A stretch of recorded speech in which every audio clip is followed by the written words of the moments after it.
现在就开始录了。它录音的时候上面也会有那个荧幕，现在开始录10秒，然后这个切过了，好解锁。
其实基本上它根本，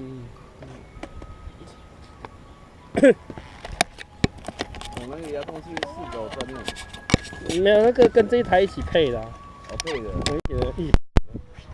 我懒得再自己去弄那遥控器，因为你如果它是买来的一套的，你还要改，你那麻烦。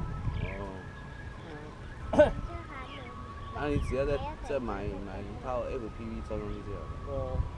一开始就买飞机而已啦，你越玩才会装越多东西。对啊。蛮大众的。想要什么就装什么。反正你就玩一玩，你就会想说，干，我是在装那个。有时候你就跟别人一起玩的时候，他怎么有装？干，我怎么没装？你就想你那个电池插头不是用 T 插？对啊，自己改过啦，用 XT60的。正常都用 T 插嘛。